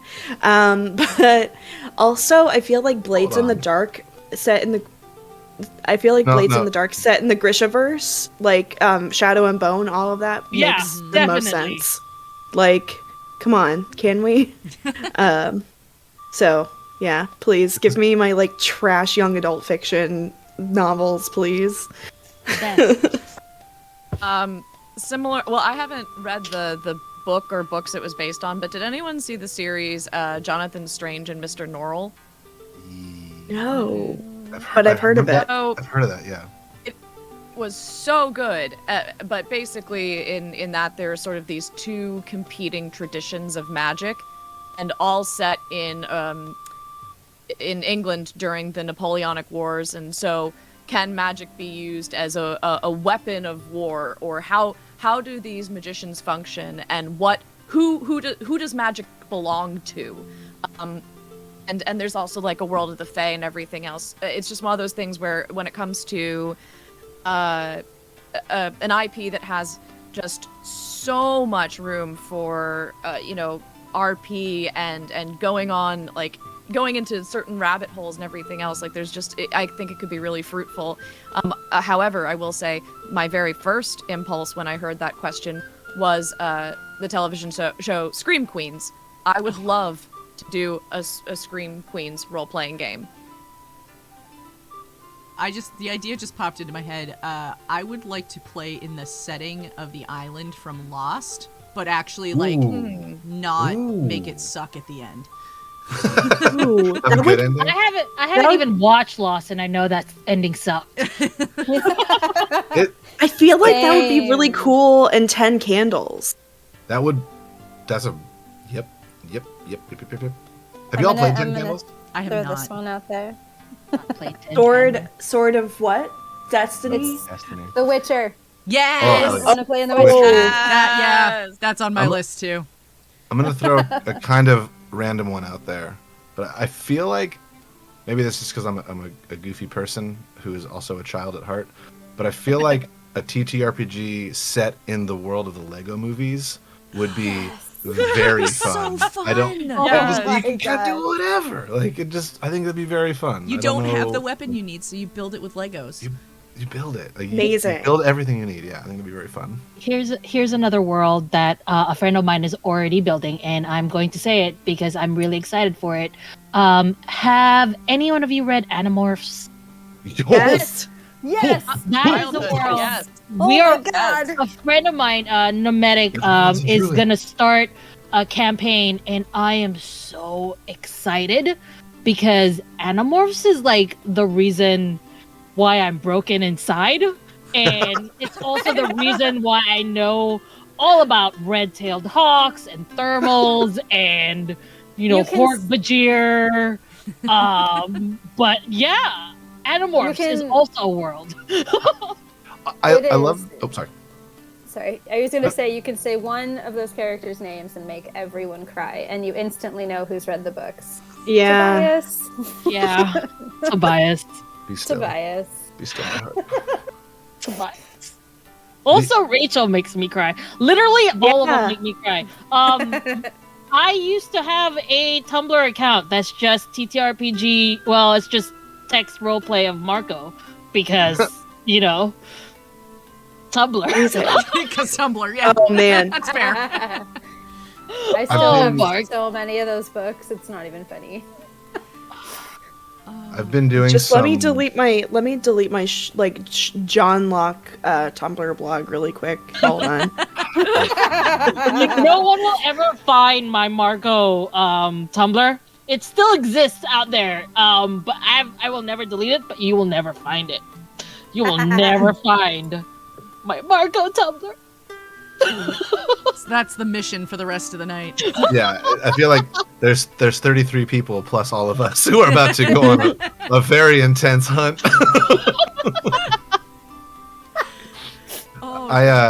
I've been doing some thoughts for different TTRPG systems, and I have like this like kind of cowboy sword and magic system. Basically, what I'm trying to get is I think it'd be really cool, like on the Animorphs thing. I love the idea of doing like we're playing D&D. Everyone can be whatever class they want, but you're also all a druid. Like you have like wild shape. You can do that. You can be a warlock who can also wild shape. Like I think like for like I'm doing this like Western one where it's like everyone is a gunslinger, but also you can be whatever the hell like you want to be. That just reminded me of that. I think that's a really fun idea of like mixing and matching and bringing in different like abilities for players to mess around with. See, I hear gunslinger and I instantly think of the Dark Tower because that performance was brilliant. I love that movie. So good. That was Idris Elba, right? Yes. Yeah. The scene where he just lifts the gun and he's like, shh. That right there, that's just like the whole movie.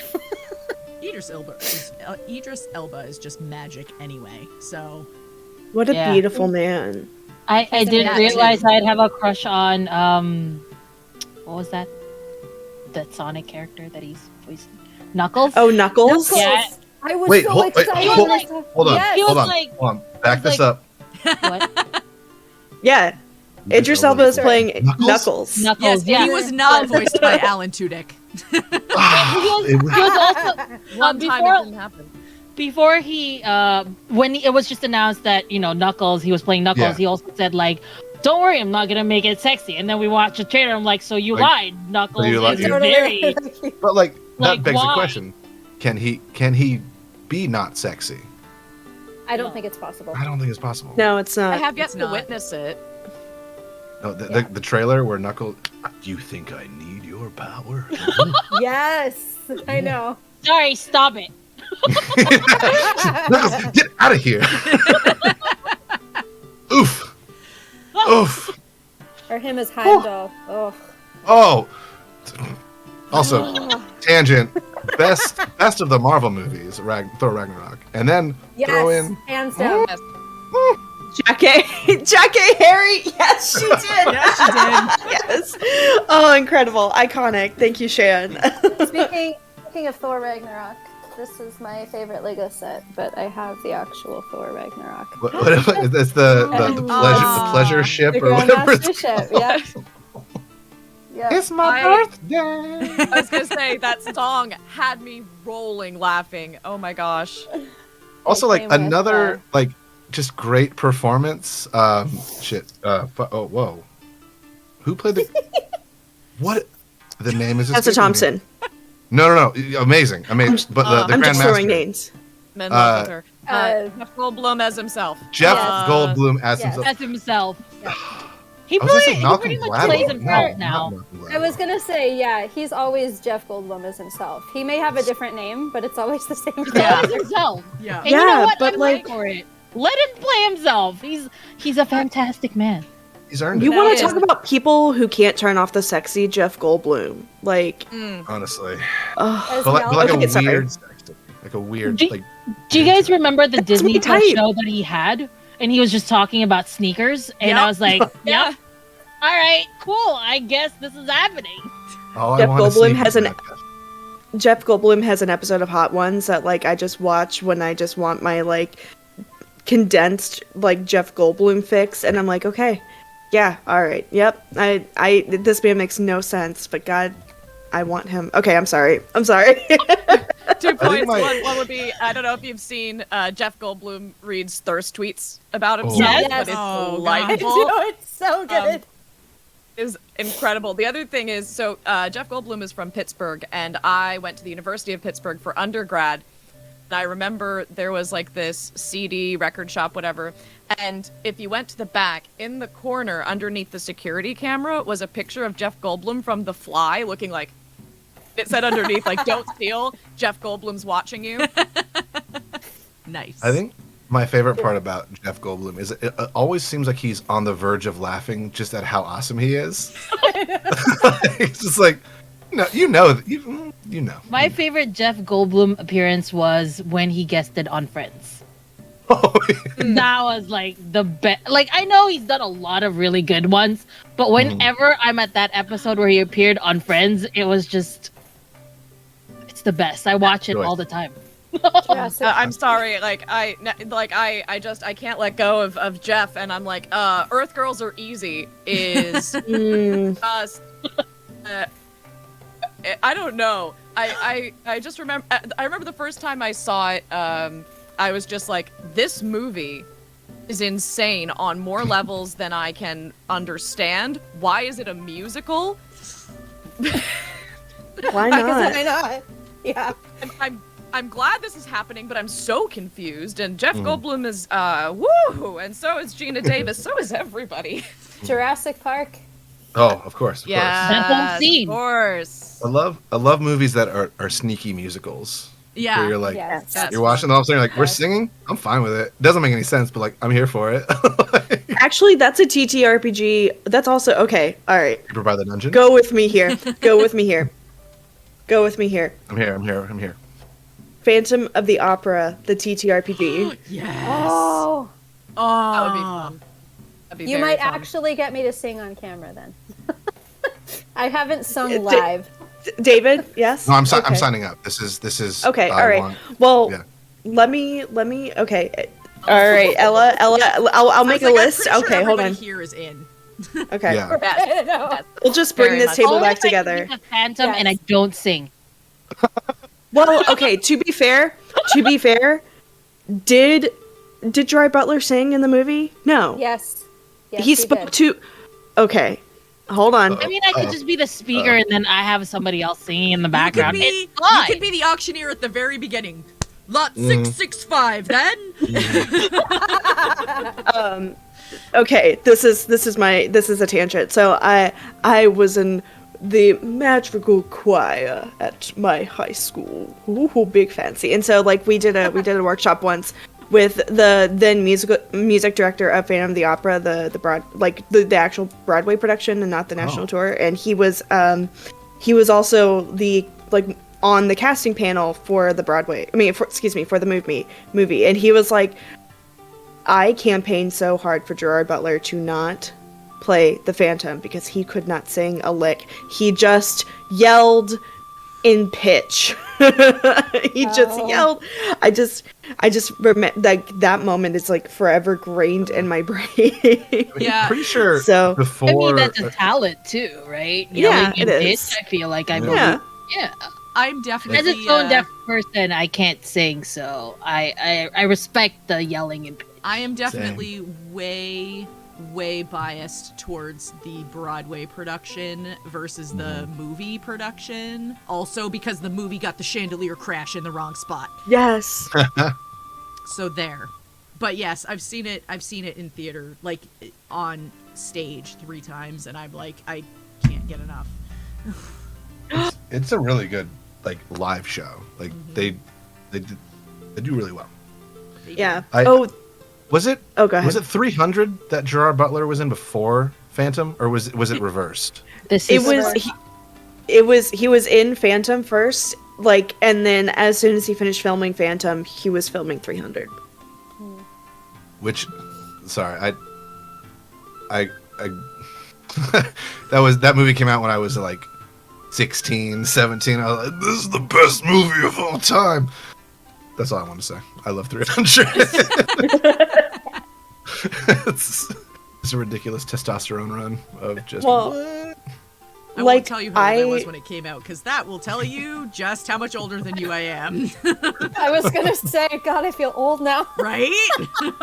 I'm probably wrong. Maybe I was like 28 when it came out. I forget. Yes, you were 28 because I was pretty close to 28 too. What year did 300 come out? 2007. Yeah. 6, 7? 2000. 2000? I was like 2000. That's so early. 2007, maybe. 2007. 2007. Okay. Yeah. I was married with 2 kids. Yeah. I was married with a kid on the way. I was in the 8th grade when the Phantom of the Opera movie came out. I'm just saying. You poor baby. I think I was 18. I'm trying to do math, and I'm like math. I was a similar age pulled up with a calculator. you. Yeah, we talked about this before the stream. Remember that we're all bad at math, and that's why we play TTRPGs. Yeah. Patchy just answered that in chat. But I do remember though is like so. As a tween, I was obsessed with like the Lord of the Rings, and in the movies, for whatever reason, I just latched on to Faramir. He was the one I paid attention to. So when he was in 300, I was like, "Oh, good, Faramir's here," and that was most of what I remembered. The rest of the movie was just like, His 300, the TTRPG. Oh, please. Sorry. Sure, why not? I'm signing up for them. I'm bringing it back to the question. Yeah, let's get back to the question. I'm sorry, we've gone wildly off of the rails here. I mean, I didn't stop you, so. Oh, wait, last thing. Faramir's last speech in 300 still gives me goosebumps, where he's just like talking about like what. That's it. Sorry. Questions. I know. I'm like, well, crap. We're just about out of time. So I'm gonna ask this one last question because it's really, really short and easy to answer. So the question comes in from Shan, and Shan would like to know how much Pathfinder 2e have you all played? 0. What a great question. Also 0. Tried to make me play it, and it did not work. I would maybe play a it. 0.5. I would really like to play it. I've played. I was playing first edition when second edition came out, and we consciously made the decision not to change at that point because it was a streamed game. So I never got the opportunity. I was in 2 Pathfinder 1e campaigns at the time, and both of them said, "Nope, we're not going to change." And I was like, "Well, shit." And now I don't play any Pathfinder games. So. I played 1 mini campaign of Pathfinder with Waffles Maple Syrup, and it's a very or Pathfinder 2e. Yeah. It's a very fun system. It's very numbers heavy, but like there's a number for everything. Like which is really cool. It's like I want to try to do X, Y, and Z to like climb up the ladder and launch the water balloons off the top. Like they're like, oh yeah, we have a number for that, which is cool. And I think, for my experience with it, playing it with an expert of Pathfinder 2e, Waffles Maple Syrup, because that's what they play normally. Yeah. That was extremely helpful. It's fun. I like the combat system in it. Like everyone gets 3 actions, and you can kind of you could cast 3 spells if you wanted to, or you could move 3 times, or you could attack 3 times, whatever. I think that's a fun way to do it. It is very crunchy, though. It's a very crunchy system. Yeah.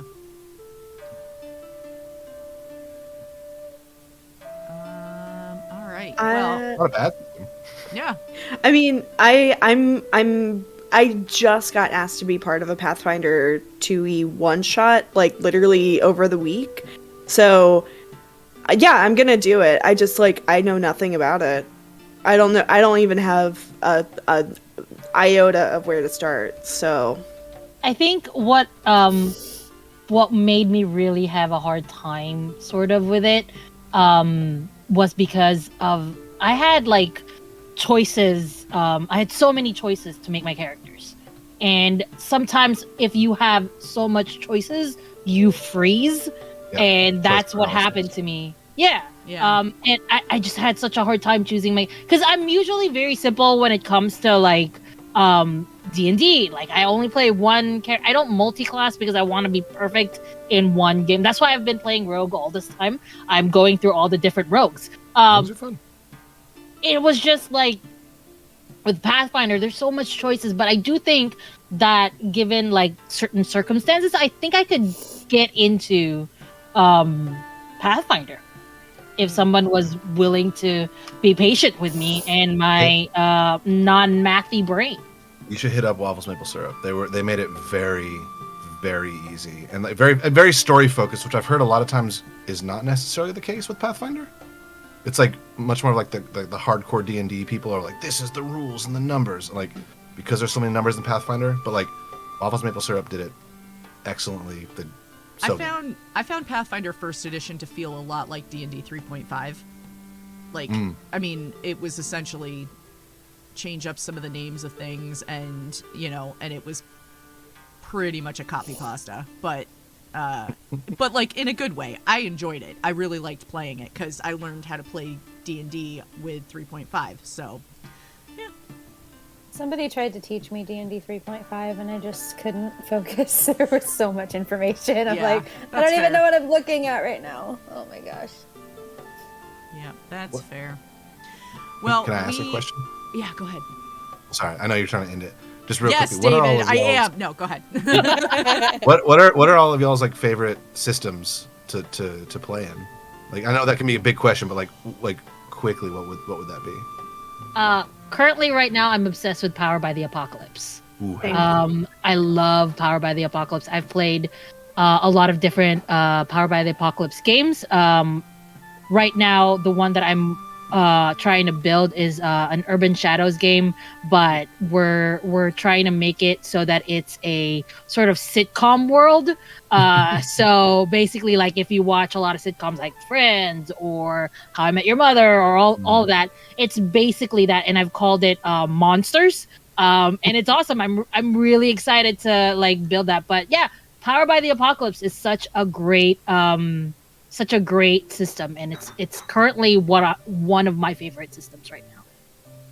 How I found you. I remember this now. That's how I found you, because you had the casting call out, and I was like, ah, shit, I can't make a whole campaign, but maybe I can be the grumpy neighbor at some point. Oh my god, I love. Thank you for making that, because that's amazing. Amazing.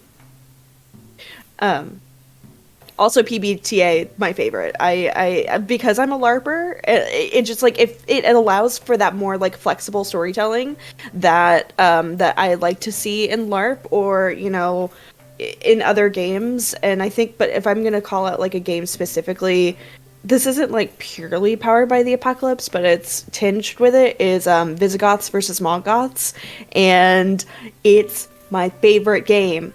Period. But basically, like, that game asks the question, or answers the question, what if actual Visigoths from, that time in history were magically teleported to 90s LA, and they were all bisexual and all wanted to both attack/kiss each other. So I actually ran that one shot with several folks, including Matt from Dungeon Glitch, a couple weeks ago, and it was a lot of fun. So, I highly recommend it. I really enjoy the quest system for the fact that it can be so... Yeah, it can allow for a lot of RP without having to focus on numbers. I'm also getting to know the Mothership RPG, and I am really kind of a fan of that, mostly because it's a genre that's well outside of my typical... most of the stuff I've played has been heavy fantasy, and this is sci-fi horror. So I'm really excited about, getting more opportunity to play that. I did a one-shot of it a few weeks ago, and now I'm currently playing a play-by-post game of it.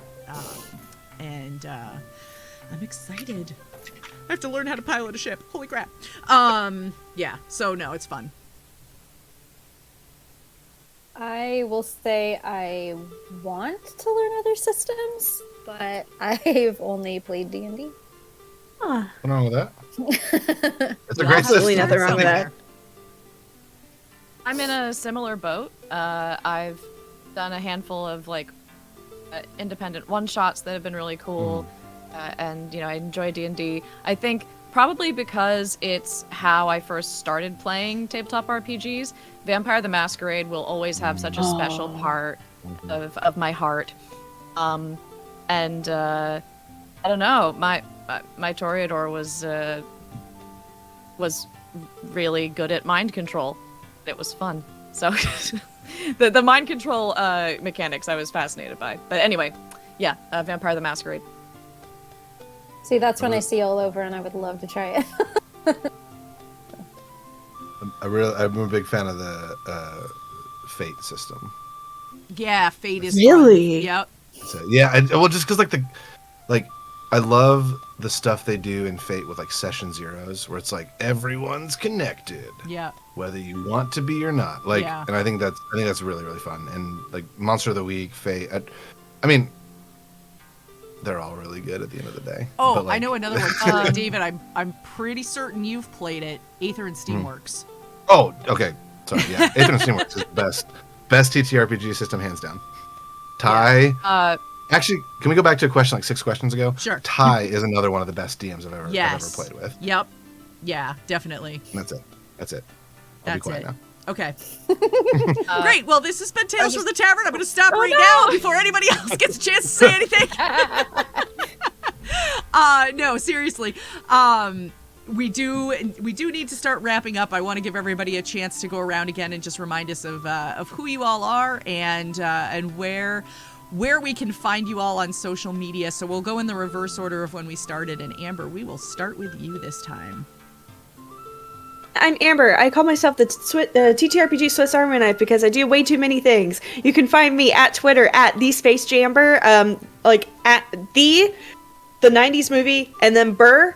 I just do a lot. So please hang out with me. I have a cozy stream on Tuesdays. And we're gonna have a good time.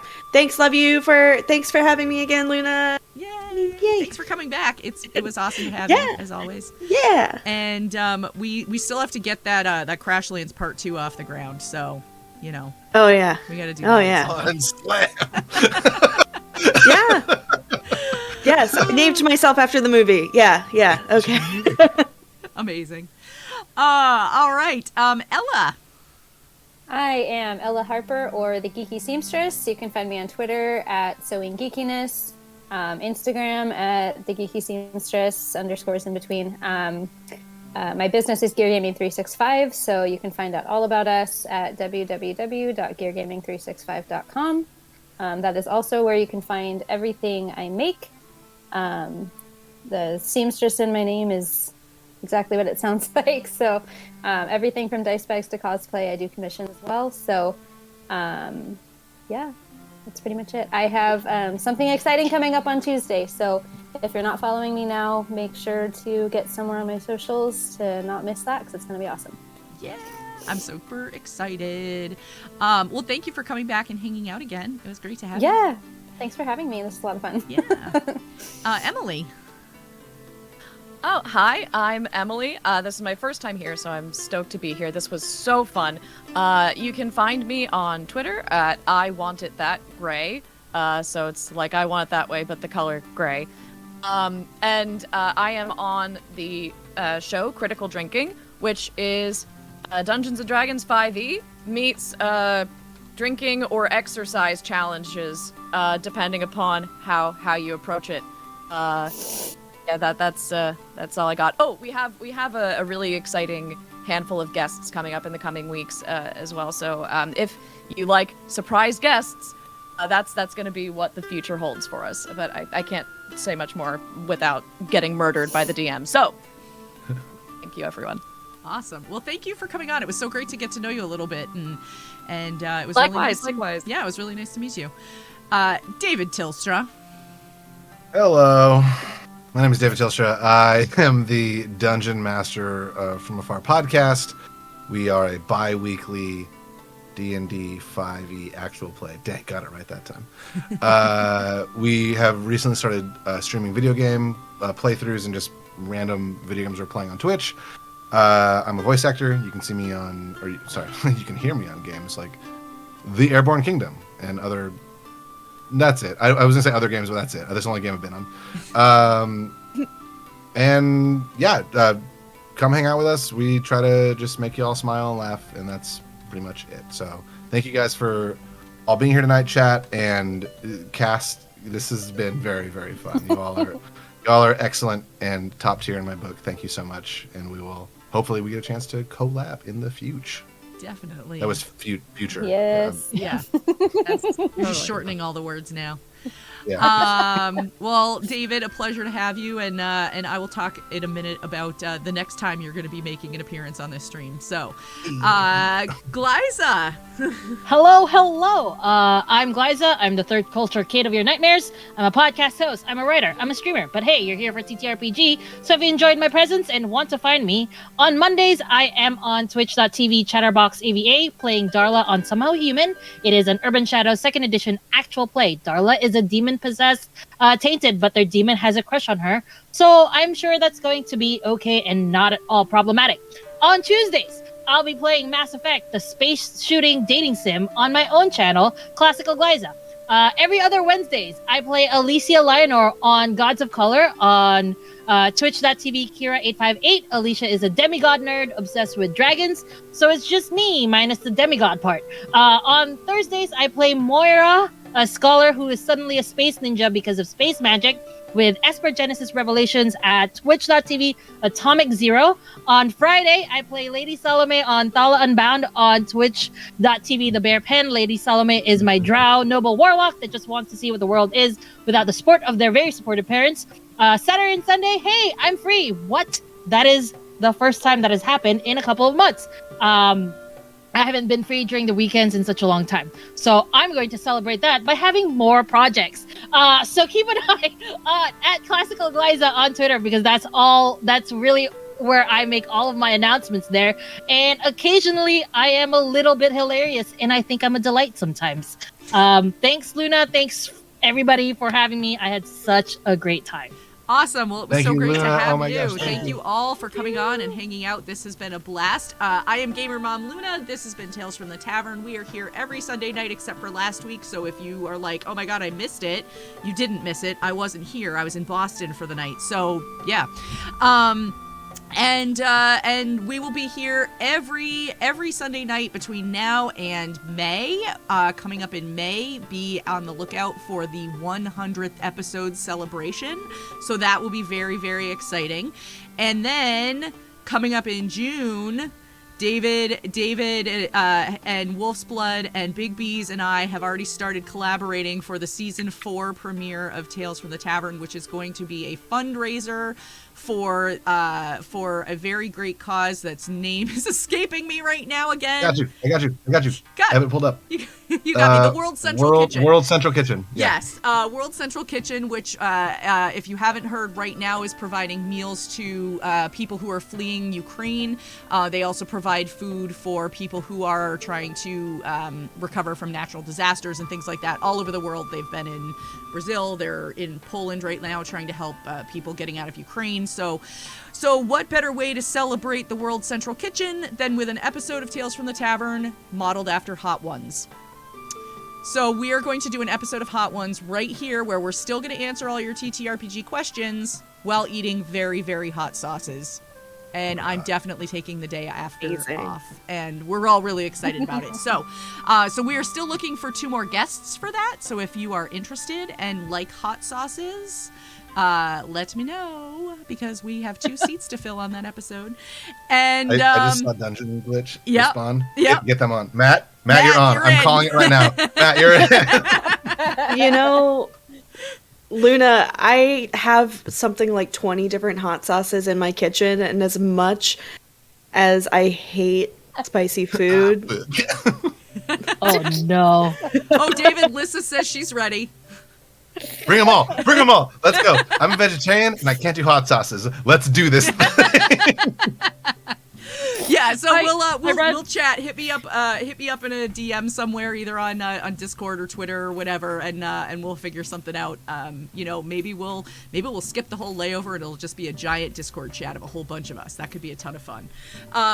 Anyway, yes. Also, as mentioned, next week I will be doing a one-shot over on Todd Moonbounce's channel next Friday. You can see me playing a sentient electric water kettle, and her name is Aqua, and we're playing the game iToaster, so that will be a lot of fun. And let's see what else. I have something else coming up on Saturday. I should have had my calendar pulled up, but I forgot all about it. And next Saturday, I have a one-shot coming up. I will have more details about that. We're actually doing all of our character planning this week. Coming up on the 15th, I will be in a Pokemon one-shot over on Big Bees' channel.